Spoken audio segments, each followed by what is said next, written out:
आप सभी के मन में ये सवाल तो जरूर होगा कि आज ये कौन सी नई जगह हमें लेके जाएगी और वहाँ के बारे में बता के हमें बोर करेगी। हाँ, बोर तो मैं करूंगी। तो चलिए चलते हैं, देखते हैं कि कहाँ आज का सफर शुरू हो रहा है और कहाँ खत्म हो रहा है। बने रहिए दोस्तों, बहुत इंटरेस्टिंग चीजें हैं इस वीडियो में। कहाँ कहाँ जाएंगे और कहाँ पहुँचेंगे वो तो आपको इस पूरे वीडियो को देखने के बाद ही पता चलेगा। हम सफर बने रहिए और चलते रहिए।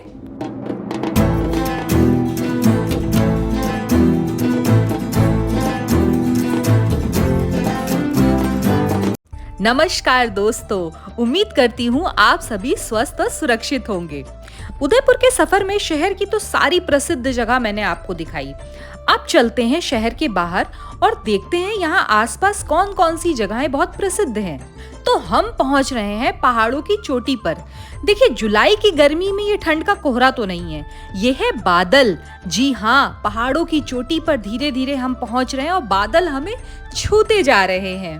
बादलों के इन रास्तों को पार करते हुए हम जा रहे हैं कुंभलगढ़। जी हाँ, ये सामने है एक मजबूत किला कुंभलगढ़ का। बादलों से ढके इस कुंभलगढ़ के किले को हम भी घूमते हैं और आपको भी घुमाते हैं। इतना मजबूत और विशाल द्वार है ये। इस एंट्री को देखकर यह अनुमान लगाया जा सकता है कि कुंभलगढ़ का किला कितना सुंदर और विशाल होगा अंदर से। पहाड़ों के शीर्ष पर बने कुंभलगढ़ किले को अंदर से देखने के लिए हमने चढ़ाई शुरू कर दी थी। अंदर जाते ही हमें दिखे 2 प्राचीन मंदिर। मजे की बात तो ये है कि पहाड़ों पर बने इस किले में जाने के लिए कोई भी साधन उपलब्ध नहीं है, आपको अपने पैरों के थ्रू ही जाना पड़ेगा। इस किले में प्रवेश के 7 द्वार हैं। पहला है भैरव पोल। ऐसे कई द्वार मिले हमें, जिससे उस दौर में इस महल की सुरक्षा का अंदाजा लगाया जा सकता है। हमारे चारों तरफ कोहरे के रूप में बादल हमें घेरे हुए थे और उस पर बारिश भी शुरू हो गई थी और ऐसे में ऊपर चलकर जाना हमारे लिए बहुत कठिन था।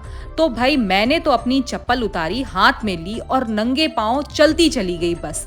और ये ढाल का पानी मुझे पीछे ढकेल रहा था हल्का हल्का, लेकिन मैं फिर भी चलती जा रही थी क्योंकि मुझे ये किला सच में अंदर से देखकर एक्सपीरियंस करना था।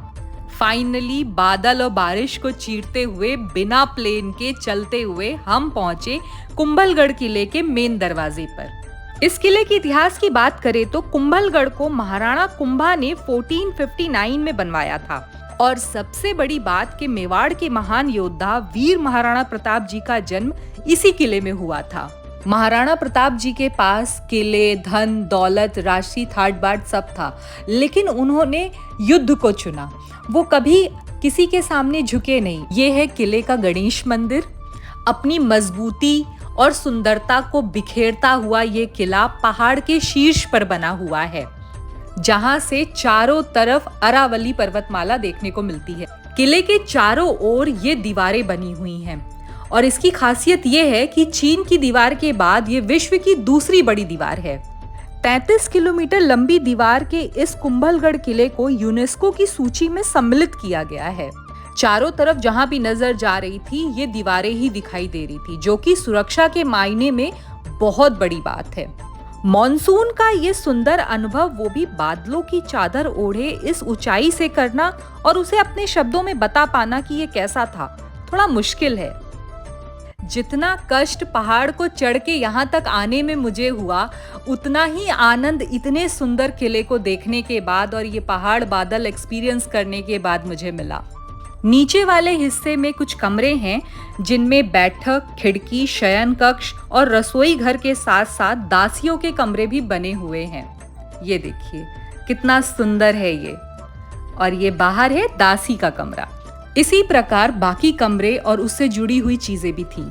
अब हम आपको वीरता की कहानी सुनाने ले चलते हैं हल्दी घाटी की पावन भूमि पर। वीर महाराणा प्रताप जी के हल्दी घाटी युद्ध को आप सभी जानते होंगे कि मान सिंह के 80,000 सेना से किस प्रकार मात्र 20,000 सेना के साथ महाराणा प्रताप जी ने पूरी वीरता और साहस से युद्ध लड़ा और मान सिंह की सेना को पीछे हटने पर मजबूर कर दिया। ये वही पावन भूमि है जहां वो युद्ध लड़ा गया था। वही धरती है, बिल्कुल पीली मिट्टी के साथ ये पहाड़, यहाँ पे कुछ कविताएं लिखी हुई हैं। सच में यहाँ पे आकर उस दौर को सोचना कि कैसे उस दिन वो युद्ध हुआ होगा, कैसे सब चीज़ों की शुरुआत हुई होगी और कितनी वीरता और साहस के साथ महाराणा प्रताप जी ने ये युद्ध लड़ा और इतनी कम सेना के साथ। कहा जाता है कि युद्ध के तुरंत बाद बारिश शुरू हो गई थी, तो जितने भी लोग मृत पड़े हुए थे उनका खून बारिश के साथ मिलकर नीचे ढाल पर गांव की ओर बढ़ा और वहां इतना सारा खून इकट्ठा हो गया कि उस गांव का नाम रक्तलाई पड़ गया। इंसान की सफलता उसके सच्चे साथी पर निर्भर करती है।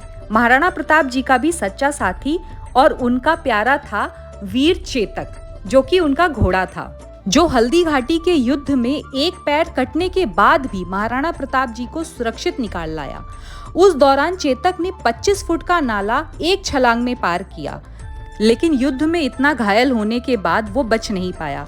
यहाँ उसी वीर चेतक की समाधि है जिसे महाराणा प्रताप जी ने अपने हाथों से दफनाया था। अपनी वीरता और साहस का इतिहास लिखाकर यहाँ वो वीर घोड़ा, वो वीर चेतक हमेशा के लिए सो गया। महाराणा प्रताप जी ने अपने हाथों से खुद उसे यहाँ दफनाया और यहाँ उसकी समाधि बनवाई। ये वही समाधि है। यहाँ के आसपास सुंदर सा वन बना दिया गया है, एक वाटिका बना दी गई है। इस जगह पर एक शिव जी का प्राचीन मंदिर भी है। कहा जाता है कि जब महाराणा प्रताप जी हल्दी घाटी का युद्ध लड़ रहे थे, उसी समय उनकी विजय और कुशलता के लिए ऋषियों द्वारा, पंडितों द्वारा यहाँ महायज्ञ चल रहा था। औरंगजेब द्वारा जब मंदिर तोड़े जा रहे थे, उस समय यहाँ पर भी आक्रमण हुआ। तब ये जो पीछे नंदी जी की मूर्ति है उसे खंडित किया गया। आगे जो मूर्ति लगी है वो नई है, लेकिन ये मंदिर बहुत प्राचीन है। अब हम आ गए हैं नाथ द्वारा की गलियों में, जो कुछ कुछ वृंदावन जैसा ही है। तो चलिए चलते हैं।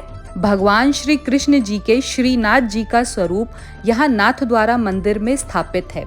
श्रीनाथ जी की मूर्ति पहले वृंदावन के गोकुल में थी, परंतु औरंगजेब ने इसे तोड़ना चाहा, तो वल्लभ गोस्वामी जी इसे राजस्थान ले आए और यहाँ नाथ द्वारा में श्रीनाथ जी की इस मूर्ति को स्थापित किया। गलियों के ये रास्ते हमें ले जा रहे थे हमारे श्रीनाथ जी के दर्शन कराने, जो कि नाथ द्वारा में है। जैसा कि मैंने आपको बताया, अंदर फोन ले जाना अलाउ नहीं था, तो मैं ये सारी जानकारी सिर्फ आपसे साझा कर रही हूँ। अंदर का कोई भी वीडियो मैं आपको दिखा नहीं सकती। जीवन में सद्भाव बहुत जरूरी है दोस्तों, और उसी सद्भाव के साथ हम पहुंचे देवादिदेव महादेव के प्राचीन मंदिर एकलिंग स्वरूप को देखने एकलिंग मंदिर में। जी हाँ, ये है महादेव का एकलिंग मंदिर, जो पूरा अंदर से अक्षरधाम मंदिर की तरह है। यहाँ पर भी फोन ले जाना अलाउ नहीं था, तो मैं बस बाहर से और कुछ एक छोटा सा पल मैं आपको अंदर के वीडियो में दिखाऊंगी। यहाँ महादेव का बहुत ही प्राचीन मंदिर स्थित है। ये मंदिर 15वीं शताब्दी में राणा कुंभा जी ने बनवाया था। अब बैक टू पवेलियन। सारा दिन का सफरनामा आपको सौंप कर मैं जा रही हूँ अपने नए होटल में, पुराने को चेकआउट और नए को चेक इन करने के लिए। तो आ गए हम अपने नए रैन बसेरे में। इस होटल का टूर किसी दिन मैं आपको दोपहर में कराऊंगी, क्योंकि यहाँ से फतेह सागर लेक बहुत ही सुंदर दिखाई देता है। यहाँ पर हमारा आज का सफ़र और ये वीडियो दोनों ही ख़त्म होता है। उम्मीद करती हूँ कि जल्द आपसे एक नए वीडियो के साथ मिलूंगी और आपको कुछ छोटी छोटी अच्छी जानकारियाँ दूंगी। आप सब जाने से पहले मेरे वीडियो को लाइक, सब्सक्राइब और बेल आइकन को प्रेस करते जाइए। जल्दी मुलाकात होगी। Bye bye.